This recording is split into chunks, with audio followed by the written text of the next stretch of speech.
color today is called Casey, and this is a really dark plummy sort of color, like actually the color of a plum. It's a really vampy color, very similar to Linkin Park After Dark. I am actually going to venture and say it's pretty much exactly the same as Linkin Park After Dark. It may have a slightly different like hue to it, like it might be slightly more red than Linkin Park After Dark, but if you layer it up, it really just does look very dark and vampy on the nail. As you can see in the first coat, it is a little bit sheer, but it does build up really nicely. This was a color that I saw in Scrangy. So yeah, that is the first coat of Casey. I'm gonna go in now with the second coat of Casey.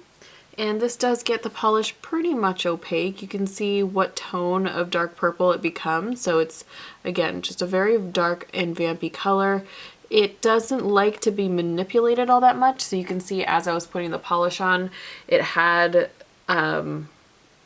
like the potential to get a little bit patchy. So you're gonna want to kind of be more assured of your brush strokes, I guess. Here, let me show you. If I keep doing this and trying to get it even, it just doesn't look as even. And so yeah, you want to be a little bit careful when you're working with this, but that is 2 coats of Casey. So this polish I am going to destash. It's just too close to Linkin Park After Dark, and I prefer just the brush of the OPI polish and the formula of Linkin Park After Dark a little bit more than this one. So I'm going to destash Casey. This polish is called Julieanne. This was from the same collection that Edita and Kim with a Y was from. And this is a really dark smoky purple glass flack. This one again was named after Dancing with the Star pro Julianne Hough. This has almost like a navy blue base to it. Like, can you see that? It's not a totally purpley purple. The shimmer in the polish definitely is purple, like a warm purple. So it makes the polish look a lot more of like a candy toned purple. It reminds me a lot of like blackberry candy.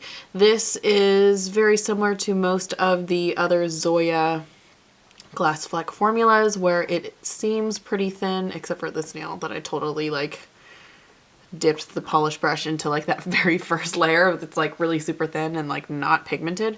But it's not a very opaque polish in the first coat, but it does build up really easily. So that is the first coat of Julieanne. I'm gonna go in with the second coat of Julieanne, and it does get opaque in 2 coats, and you can see that sort of more purpley tone that comes out with the second coat. As you can see, again, it has a slightly more purple look to it, and it reminds me of blackberry flavoring or blackberry sort of candy, I guess. So yeah, that is 2 coats of Julieanne. So this polish I am going to keep for now. Again, I do have to kind of evaluate how many glass flecks that I have, but it is one of my favorite finishes, and I just love the Zoya glass flecks, so this one is going to stay in my stash. This next polish is called Sansa, and this was from the same collection that India and Remy came from. This one I 100% bought because it was called Sansa, who happens to be my favorite character on Game of Thrones. Between her and Daenerys, it's a tie, but yeah, I saw this as a swatch on All Lacquered Up on her Instagram actually when this came out, and it was just jaw-droppingly beautiful, so I had to have it. You can see in the first coat it is pretty sheer, but again it built up really well, and this has a much more warm tone than Julieanne did. So that is the first coat of Sansa. I'm going to go in now with the second coat of Sansa, and this is going to get it fully opaque. It gets it a little bit more rich as well, like that velvety purple color that's like super royal and like ancient times royal type of purple. And the shimmer sparkles so pretty against that dark base. It gets a lot brighter because the shimmer is primarily gold. And yeah, it's a really easy polish to work with. It's so pretty. It's one of my favorite purples. And yeah, that is 2 coats of Sansa. So this polish also, again, I am going to keep. Actually, I feel like I like this one more than Julieanne, so I might actually de-stash Julieanne because they are so similar, and I like Sansa a little more. So yeah, I think I'm going to de-stash Julieanne, surprise, and I'm going to keep Sansa. This is called Madison. It is a really beautiful bridal milky pink color. This is one of those very sheer colors that is, in my opinion, not meant to go fully opaque. It's just supposed to make your nail look a lot more polished. Like with 3 coats, it's not still fully opaque. So yeah, I am going to do 3 coats of this, but it will still be sheer after that. But it's basically looks clear in the first coat, and then as you build it up, it gets that sort of milky look to the nail that just looks like a gel manicure. So yeah, that is the first coat of Madison. I'm going to go in now with the second coat of Madison, and you'll see that it builds up a little bit, but it's still not like an opaque nail polish. It's actually not that bad at 2 coats, but yeah, I will do 3 coats.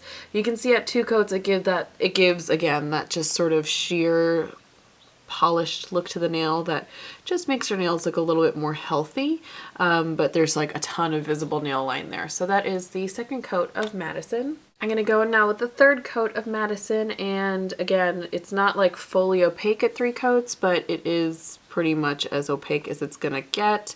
With 3 coats, you do want to be careful to make sure that the coats underneath are basically completely dry, otherwise it will pull a little bit. As you can see on my index finger, that happened. I'm going to try and not have that happen on my middle finger, but yeah, you can see that it just, again, just looks milky and gel-like and squishy and just kind of perfected on the nail when it's 3 coats. So that is 3 coats of Madison. So this polish I am going to de-stash. I just have too many from other brands, including OPI, and then some from like Julep and China Glaze and Deborah Lippmann and stuff, so I am going to de-stash this one. This polish is called Tinsley. I don't quite remember what it's from, but this is a slightly blue-toned pink with a bright gold shimmer running through it to make it look very salmon-y and like sort of like a melon. It's got a lot of shimmer packed into it, so it does give off a lot of sparkle.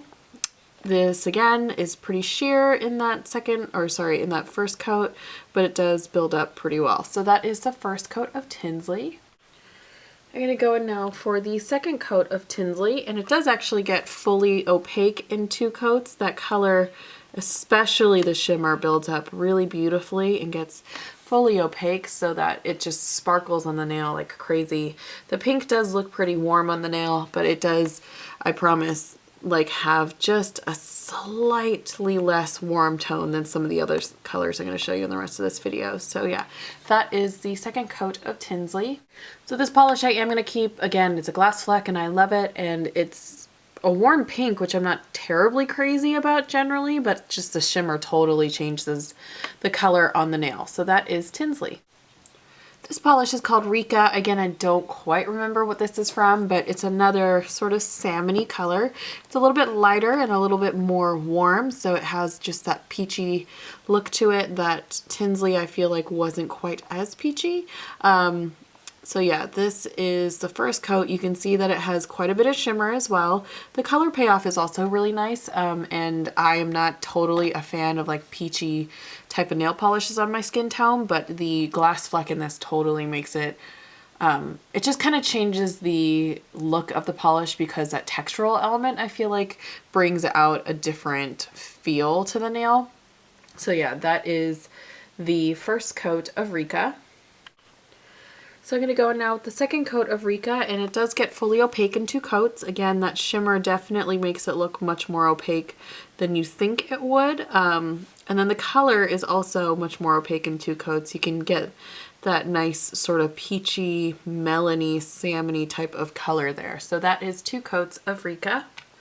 So this polish I am going to keep as well. It's stunning. And again, I'm not typically one for peachy nail polishes. This is probably one of the only peachy nail polishes that I own, but I just think that the texture of the glass fleck pulls a little bit more warmth to make it a little bit more wearable for me. So yeah, that is Rica.